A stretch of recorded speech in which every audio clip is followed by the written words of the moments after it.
இதை பற்றி நீ என்னவோ ஏதோன்னு சந்தேகமெல்லாம் பட வேண்டா. இவங்க எதுக்காக ஒளிஞ்சிட்டு இருந்தாங்கன்னு கேட்டா.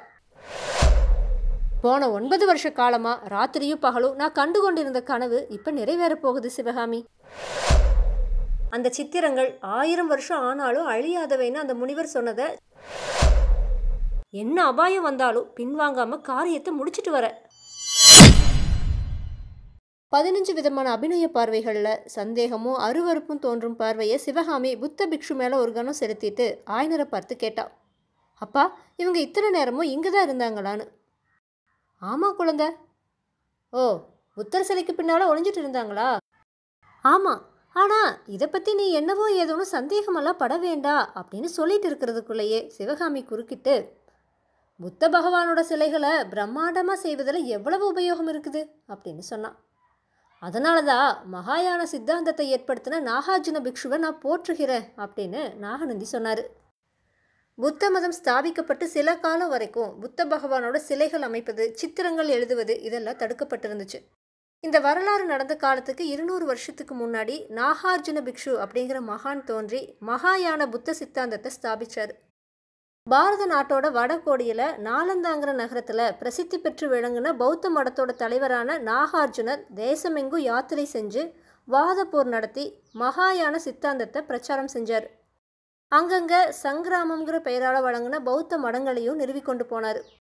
அத்தகைய சங்கிராமம் ஒன்று அவர் கிருஷ்ணா நதிக்கரையில் இருக்கிற ஸ்ரீ பர்வதத்திலும் ஸ்தாபித்தார். அதிலிருந்து ஸ்ரீ பர்வதத்துக்கு நாகார்ஜுன மலைங்கிற பெயரும் வழங்கப்பட்டுச்சு. நாகார்ஜுனர் ஸ்தாபித்த மகாயான பௌத்த மதம் புத்த பகவானோட சிலைகளை அமைப்பதற்கும் கோயில்கள் கட்டுவதற்கும் அனுமதிச்சுது. நாகார்ஜுன பிக்ஷுவை போற்றுகிறேன் அப்படின்னு நாகநந்தி 2 முறை சொன்னது இதனால தான். நாகநந்தி சொன்னதை பொருட்படுத்தாமல் சிவகாமி, அப்பா, இவங்க எதுக்காக ஒளிஞ்சிட்டு இருந்தாங்கன்னு கேட்டா. அம்மா, நம்ம நாகநந்தி அடிகள் ராஜகுலத்தினரை பார்ப்பதில்லைன்னு விரதம் வச்சுட்டு இருக்காரு. உனக்கு தெரியாதா? இந்த வாலிபா அவர் கூட வந்திருந்ததால அப்படின்னு ஆயனர் சொல்லிட்டு இருக்கிறப்பவே, அப்பா, சக்கரவர்த்தியும் மாமல்லரும் இவரை பார்த்துருந்தா எவ்வளவு சந்தோஷப்பட்டிருப்பாங்க. உன்னை கவனிச்சிங்களா? மாமல்லர் கையில் ஒரு வேலை வச்சிருந்தாரே, அது இந்த வீரரோட வேல் தான்னு சிவகாமி சொன்னான். நாகநந்தி மறுபடியும் குறுக்கிட்டு, அதில் என்ன வியப்பு சிவகாமி? இப்போத்தா பல்லவ சாம்ராஜ்யத்துக்கு ஆயுதம் தேவையாக இருக்குதே. ஊரில் இருக்கிற உடஞ்சி போன வேல், வாள், ஈட்டி இது எல்லாத்தையும் தேடி சேகரிக்கிறாங்களே அப்படின்னு சொன்னார். சிவகாமி அவரை எரிக்கிறது மாதிரி பார்த்துட்டு, அப்பா, குமார சக்கரவர்த்தி இந்த வீரர்கிட்ட திருப்பி கொடுக்கறதுக்காகத்தான் அந்த வேலை தம்முடைய கையிலேயே வச்சிருக்கலாம். சுத்த வீரத்தை பாராட்டுறதில் மாமல்லரை போல யார் உண்டு?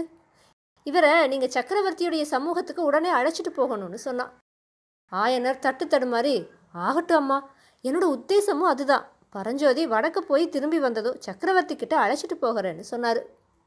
சக்கரவர்த்தி வந்திருந்த சமயத்தில் சிலைக்கு பின்னால் ஒளிஞ்சிருக்க நேர்ந்த அவமானத்தினாலும் சிவகாமியுடைய விஷயத்தில் ஏற்பட்ட இயற்கையான சங்கோசத்தினாலும் இத்தனை நேரமும் பரஞ்சோதியுடைய உள்ளமும் உடலும் குன்றி மௌனமாக இருந்தான். ஆனால் சிவகாமி பரிந்து சொன்ன வார்த்தை அவனோட ஆன்மாவையும் நாவையும் கட்டியிருந்த தலையை அறுத்த மாதிரி இருந்துச்சு. அவன் சிவகாமியை நன்றியோடு நோக்கிட்டு ஆயனரை பார்த்து, ஐயா, உங்களோட குமாரி சொல்கிறது உண்மைதான்.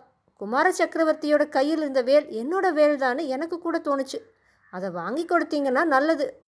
நெடுந்தூரம் பிரயாணம் செய்யறதுக்கு கையில் ஏதாச்சும் ஆயுதம் அவசியம் இல்லையா அப்படின்னு சொன்னான். புத்த பிக்ஷு அப்போ, ஆயுதத்துக்கு தானே இப்போ அவசரம். வேலும் ஈட்டையும் எத்தனை வேணும்னாலும் நான் சம்பாதிச்சு தரேன். முக்கியமான காரியம் ஆகலையே. குதிரையும் லட்சணையும் கேட்க தவறிட்டீங்களே ஆயனரே அப்படின்னு சொன்னார். அது என்னோட பொறுப்பு. நாளைக்கு மாமல்லபுரத்துக்கு வரும்படி சக்கரவர்த்தி கட்டளையிட்டு இருக்காரு. அங்கே கேட்டு வாங்கிட்டு வர பிரயாணத்துக்கான மற்ற ஏற்பாடுகளை கவனியுங்கன்னு ஆயனர் சொன்னார். அப்பா, இந்த அண்ணன் நெடுந்தூரம் பிரயாணம் செய்ய போகிறாரா? எந்த ஊருக்கு, எதுக்காகன்னு சிவகாமி கேட்டா. நான் தாம்மா அனுப்புகிறேன், ரொம்ப முக்கியமான காரியத்துக்காக. போன 9 வருஷ காலமாக ராத்திரியும் பகலும் நான் கண்டு கொண்டிருந்த கனவு இப்போ நிறைவேற போகுது சிவகாமி. இந்த உத்தம புத்த பிக்ஷுவுடைய உதவியினால் நிறைவேறப் போகுதுன்னு ஆயனர் சொன்னப்ப அவரோட மொழிகளில் முன்போலவே ஆர்வமும் பரபரப்பும் பொங்கி ததும்புச்சு. அப்பா, நீங்கள் என்ன கனவு கண்டீங்க? அது எப்படி நிறைவேறப் போகுது? எனக்கு எதுவுமே விளங்கலையேன்னு சொன்னா சிவகாமி. அஜந்தா மலை குகையில் இருக்கிற அதிசய வர்ண சித்திரங்களை பற்றி உனக்கு பல தடவை சொல்லியிருக்கேன் இல்லையா? 500 வருஷம் ஆகியோ அழியாத அந்த வண்ண சேர்க்கையுடைய ரகசியத்தை அறிஞ்சு வர்றதுக்காகத்தான் இந்த பிள்ளைய என்னுடைய அருமை நண்பருடைய மருமகனை வடக்கு அனுப்ப போறேன்னு ஆயனர் சொன்னார். ஆமாம், 500 வருஷத்து வர்ணமாவது அழியாமல் இருக்கிறதாவது. எனக்கெல்லாம் இதில் நம்பிக்கை இல்லைப்பான்னு சிவகாமி சொல்லி சந்தேகமும் அவநம்பிக்கையும் வெளிப்படையாக தோன்றிய பார்வையோடு பிக்ஷுவை நோக்குனான். அதை நம்புறது கஷ்டந்தான். முதல்ல கேள்விப்பட்டப்ப எனக்கும் நம்பிக்கை உண்டாகலை. 500 வருஷம் அழியாத வர்ணம் எப்படி இருக்க முடியும்னு தான் நானும் நினச்சேன்.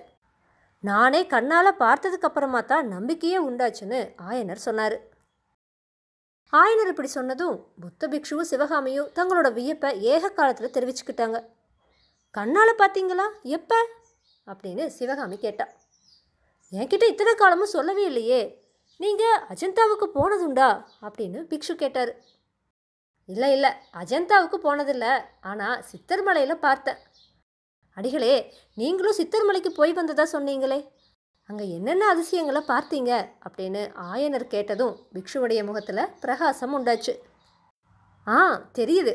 சித்தர்மலை குகையில் ஜீன தீர்த்தங்கர்களுடைய உருவங்கள் அழியா வர்ணம் கொண்டு எழுதியிருக்கிறத பார்த்தேன்.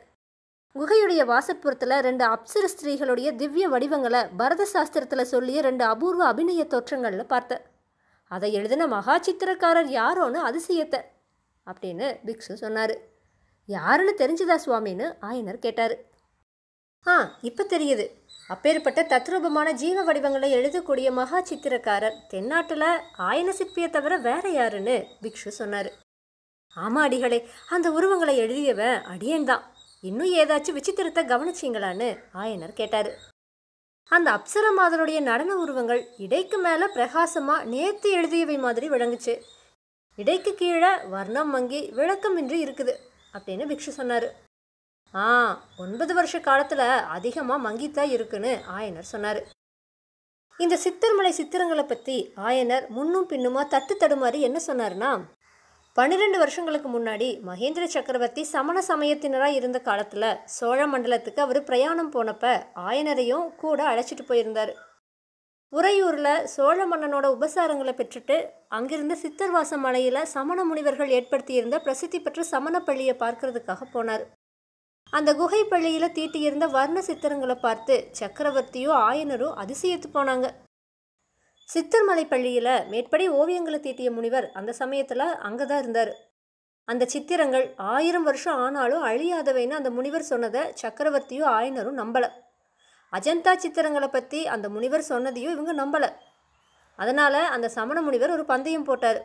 அந்த கோயிலோட வாசலில் ஆயனர் 2 அப்சர மாதருடைய நடன தோற்றங்களை எழுதணும்னு, மேற்பாதி உருவங்களை தாம் குழைச்சி கொடுக்குற வர்ணங்களை கொண்டும் இடைக்கு கீழே ஆயனரோட சொந்த வர்ணங்களை கொண்டும் எழுதணும்னு 3 வருஷம் கழித்து மறுபடியும் வந்து பார்த்து தாம் சொல்லுவது உண்மைன்னு நிச்சயிக்கப்பட்டா ஆயனர் சமண சமயத்தை ஒப்புக்கொள்ள வேணும்னு முனிவர் பந்தயத்துக்கு நிபந்தனை விதித்தார்.